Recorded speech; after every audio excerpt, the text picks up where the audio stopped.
ورحمة الله وبركاته. ازيكم عاملين ايه؟ يا رب تكونوا بخير. وحشني جدا من اخر فيديو عملته معاكم، يا رب تكونوا بخير وفي اتم صحة واحسن حال. اللهم صل وسلم وبارك على سيدنا محمد وعلى اله وصحبه اجمعين. الفيديو بتاعنا النهاردة كله مفروشات للسرير لبنتي، لجهاز بناتي يعني. وكلهم طبعا انا يعني ايه زي ما كتبت لكم في العنوان ان هما مش يعني كلهم هدايا. هدايا من مين؟ هدايا من عمتها اخت باباها وستها. عمتها هي اللي بتفصل الملايات دي وكده، فجابتهم لها هدية كلهم. طبعا بصراحة التفصيل بتاعها اللهم بارك اللهم بارك، ممتاز ممتاز، يعني احسن من احسن طقم جاهز. بصراحة الشغل بتاعها كله تحفة تحفة. والقماشة هي بتشتغل يعني ما بتحبش تشتغل في حاجات، في قماشات مش كويسة.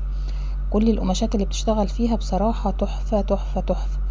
والملايات بتاعتها يعني لازما بتكون مكبرة المقاسات. وبصراحة لا، بصراحة يعني الشغل بتاعها اللهم بارك اللهم بارك، ربنا يديها الصحة ويخليها لنا يا رب.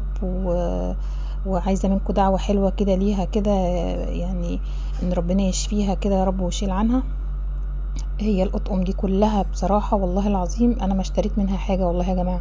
كلها بصراحة هي اللي مفصلاها وهي اللي جايباها.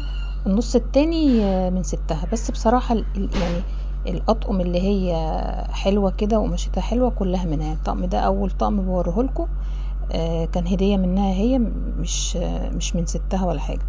ده كان أول طقم. بصراحة يعني التفصيل بتاعه بيبقى يعني تحفة. الطقم ده كانت جايباه ليا أنا، يعني كانت جايباهولي ليا أنا هدية. بس انا يعني ايه اديته لبنتي وقلت ايه هاخد مكانه. يعني كانت عامله اطقم، يعني اطقم عاديه كده اللي هي ايه ستها كانت جايبها لها. كانت اطقم عاديه خالص، ما كانش فيها شغل ولا فيها حاجات، يعني ايه حاجات عاديه. فانا بصراحه قلت ايه هاخد طقمين من اللي هما العادي وهديها الطقم ده، عشان يعني ايه حسيت ان هو طقم عروسه كده وطقم كده يعني ايه يعني مبهج كده وشكله حلو. فعجبني لما عجبني بصراحة الحاجة الحلوة بستخسرها في نفسي. يعني اي حد معاه بنت طبعا ايه هيعرف الكلام اللي انا بقوله ده. بتستخسري بصراحة في نفسك اي حاجة تشتريها جديدة او اي حاجة تعمليها في بيتك. كل حاجة بتقولي لا هجيب لبنتي هعمل لبنتي. فالطقم ده بقى ايه قلت لها لا اخليهولك، وانا هاخد مكانه الطقمين اللي ايه اللي هم السادة العاديين. ده كان تاني طقم برضو كانت هي عاملاه. ده كيس المخدة. الكيس بصوا حاطه فيه كلفة برضو كده ومظبطاه، وبصراحة شكله برضو يعني ايه يعني شكله يفرح كده، شكله بتاع عرايس كده جميل. بصراحة ربنا يبارك لها يا رب. والله يا جماعة فاجئتني، انا اتفاجئت والله العظيم بالحاجات دي، ان هي بتتصل بيا وبتقول لي يعني ايه ان هي عملت الاطقم دي. ده الطقم التالت. تالت طقم يعني ايه زي اول طقم، بس نفس القماشة وتقريبا نفس الرسمة، بس يعني ايه مش بالظبط. بس هو ايه يعني تحسوا ان هم قريبين من بعض قوي. القماشة اللي هي ايه القماشة العمرية. طبعا انتوا عارفين القماشة دي ومشحم بقى، يعني الطقم تحس ان هو ايه مشحم كده. ايه رأيكم؟ تحفة جميل والله العظيم. بصوا يعني بصراحة فاجئتني. ربنا يبارك لها يا رب ويديها الصحة ويخليها لنا كده وبصراحة مش عارفة اقول لها ايه والله. انا يعني عايزاكم انتوا بقى اللي تقولوا كده وتقولوا لي ايه رأيكم في الاطقم دي وايه رأيكم في المفاجأة الحلوة دي. مفاجأة جميلة جدا والله العظيم. هي ربنا يديها الصحة والله بجد فاجئتني ان هي عاملة الاطقم دي وبتقول لي ايه انا عملت لسلمى الاطقم دي وكده.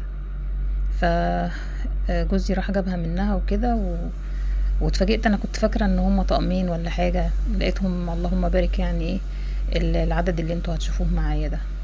ده كان تالت طقم. ايه رايكم؟ تحفه والله العظيم جميل جدا جدا. والله بصراحه احسن من الجاهز. انا مش عارفه يعني الجاهز بصراحه انا بخاف منه جدا، لان هو بيبقى مقفول وطبعا مش هينفع تفتحي وتتفرجي والكلام ده. القماشة بتاعت اللطقم كمان جميلة جميلة جدا. ده الطقم التالت اللي هو الساري. طبعا ممكن في ناس ما بتحبش الشغل اللي هو الاسترس والكلام ده. بس والله العظيم يا جماعة الكاميرا ظالمة التصوير خالص، وظالمة الأطقم خالص. القماشة بجد بجد يعني ناعمة، يعني بطريقة مش قادرة اقول لكم. قماشة الطقم ناعمة جدا جدا، قماشته ما شاء الله يعني تحفة. وطبعا يعني ايه العروسة طبعا ايه بتجيبي لها حاجات يعني مختلفة، مش كله هتجيبيه هادي، مش كله هتجيبيه غامق، مش كله هتجيبيه فاتح. تقريبا كده العروسة بتبقى جايلها كل الأذواق، يعني كل الأذواق بتبقى جايلها. قماشة الطقم ده بقى عجبتني بطريقة مش قادرة اقول لكم. قماشته ناعمة جدا جدا وتحفة، والخياطة اللهم بارك اللهم بارك جميلة جميلة. انا بعشق الخياطة بتاعتها، يعني بعشق خياطتها في اطقم السرية بصراحة. اللهم بارك، ربنا يا رب يديها الصحة، وما شاء الله يعني تفصيلها بيبقى ممتاز. ده بقى اول طقم من بتوع ستها. كل اللي فات ده اللي انتوا شفتوه كان بتاع عمتها، انما ده بقى من ستها. دي اطقم اللي هي العادية.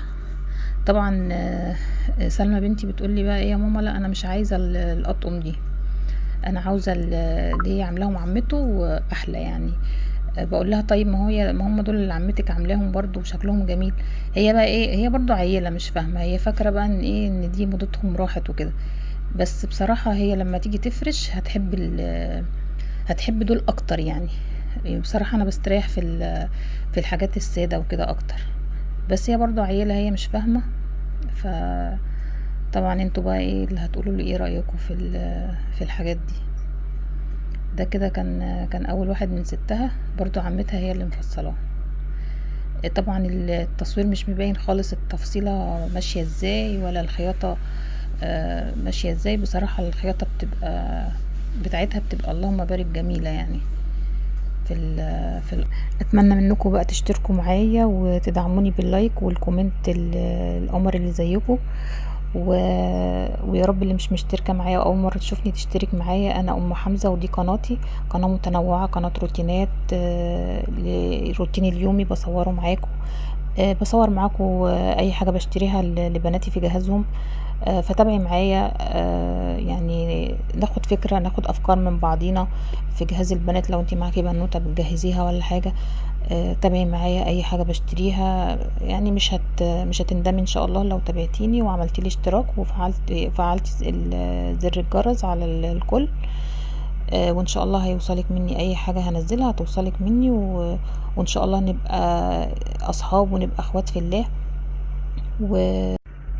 ده بقى زي ما قلت لكم كان تاني طقم من ستها. طبعا الاطقم دي اطقم عاديه يعني، بس القماشه بصراحه تحفه تحفه تحفه. وكمان في الفرش انت يعني ايه هتشوفيه طبعا، هو مش هيبقى واضح ليكي زي ما هيبقى مفروش. الطقم ده بصراحه والله العظيم عجبني جدا جدا.